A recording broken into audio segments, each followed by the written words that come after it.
नमस्कार दोस्तों, एवरीथिंग अभिषेक YouTube channel पे मैं अभिषेक आप सभी का स्वागत करता हूं।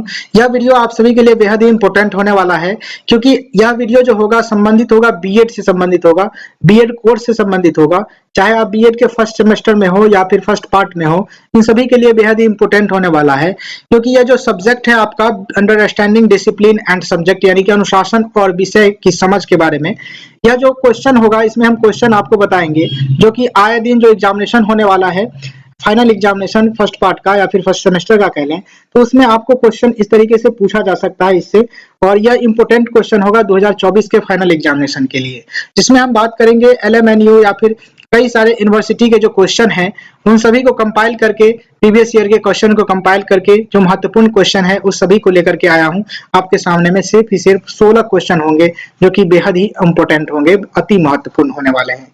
आइए जानते हैं 16 क्वेश्चन कौन कौन से हैं और जानते हैं सबसे पहला क्वेश्चन आपके स्क्रीन पे। तो सबसे पहला क्वेश्चन आपको दिखाने की कोशिश करता हूं मैं, ये देख सकते हैं आपके स्क्रीन पे।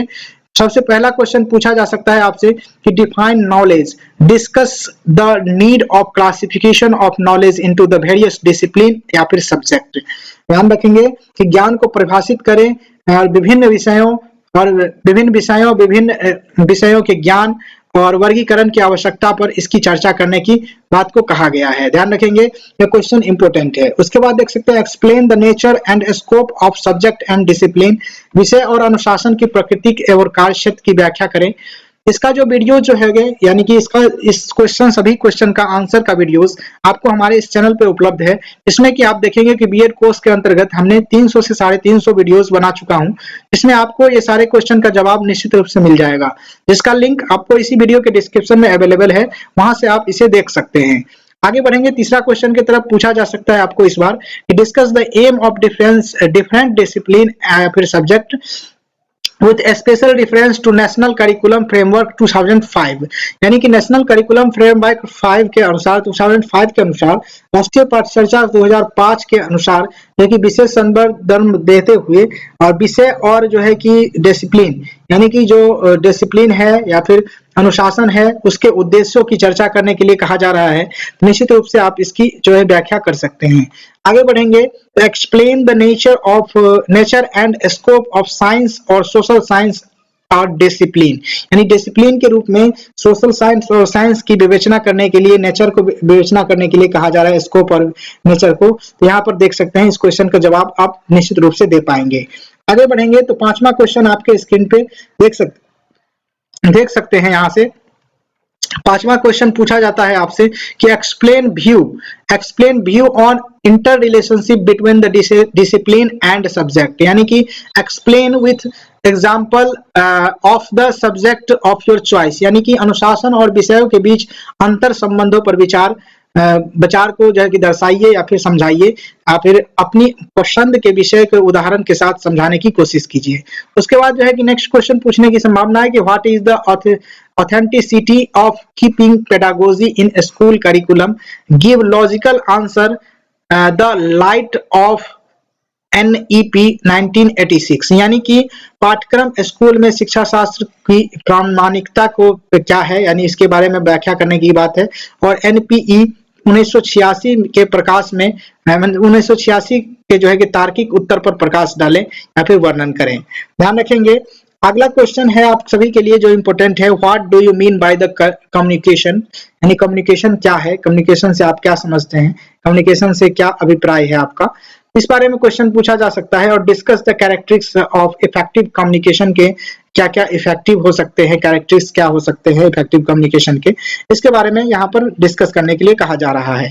नेक्स्ट क्वेश्चन है आपका आठवां क्वेश्चन, डिस्क्राइब फ्यू स्ट्रेटेजीज और methods which are the helpful in acquiring mastery over the subject. Mastery over subject पर भी हमने वीडियो बना चुका है, निश्चित रूप से आपको इस वीडियो का जवाब भी आपको इस वीडियो के डिस्क्रिप्शन में ही मिल जाएगा।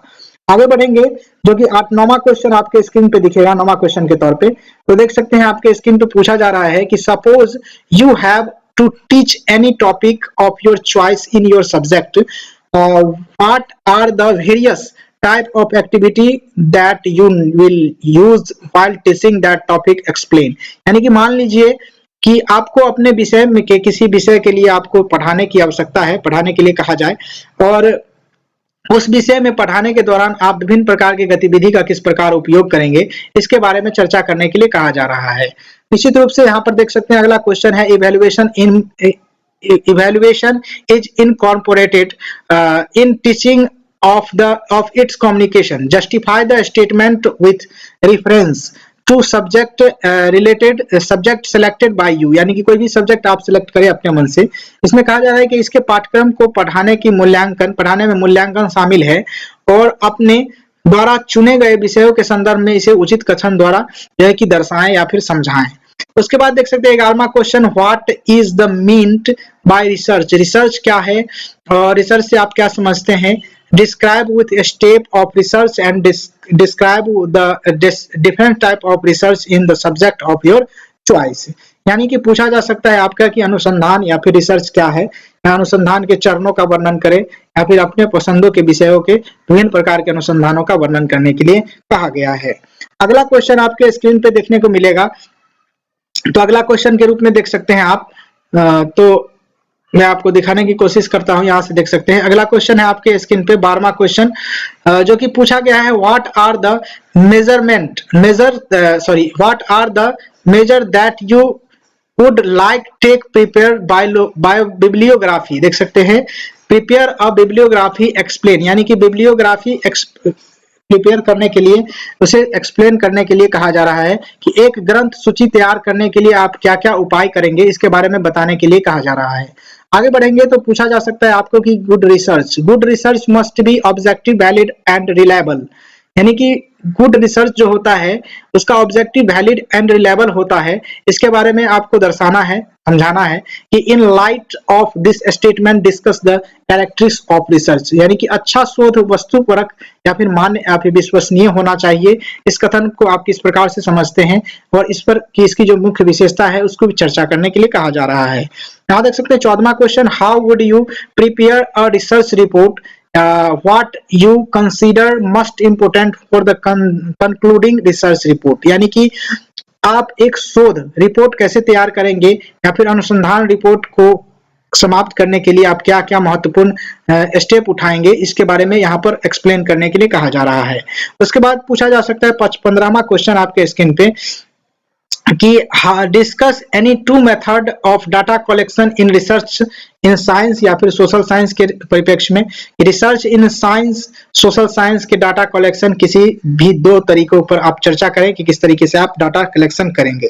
आगे बढ़ेंगे तो 16वां क्वेश्चन के रूप में आपको दिखेगा, यह एक शॉर्ट नोट लिखने के लिए बोला जा सकता है कि किन्हीं दो पर आप शॉर्ट नोट लिखेंगे। हालांकि आप इन सभी चीजों को पढ़ के जाएंगे एक बार, किसी भी दो टॉपिक आपको इसमें से टकरा सकते हैं। ठीक है, तो यहाँ पर देख सकते हैं पहला आपको पूछा जा सकता है कि रेफरेंस क्या होता है। उसके बाद देख सकते हैं दूसरे नंबर पे है कि इंटरव्यू के बारे में शॉर्ट नोट लिखने के लिए बोला जा सकता है, जिसमें आप देख सकते हैं कि तीसरा पॉइंट के रूप में कि मेथड ऑफ डाटा कलेक्शन क्या होता है, लर्निंग एक्टिविटीज यानी शिक्षण गतिविधियां, प्रोजेक्ट मेथड यानी कि प्रोजेक्ट विधि के बारे में, difference between discipline and subject अनुशासन और विषय के बीच में अंतर के बारे में, aim to the subject of learner development यानी शिक्षार्थियों के विकास के लिए, विषय के लक्ष्य के लिए। उसके बाद देख सकते हैं एक्शन रिसर्च यानी क्रियात्मक अनुसंधान की जो है कि शॉर्ट नोट लिखने के लिए बोला जा सकता है। इस प्रकार से आप जान पाए होंगे जो क्वेश्चन इंपॉर्टेंट है वह। ठीक है, thank you for watching this video. जय हिंद, वंदे मातरम। वीडियो अच्छा लगा हो तो निश्चित रूप से लाइक एवं शेयर सब्सक्राइब करते जाइएगा। जय हिंद, वंदे मातरम।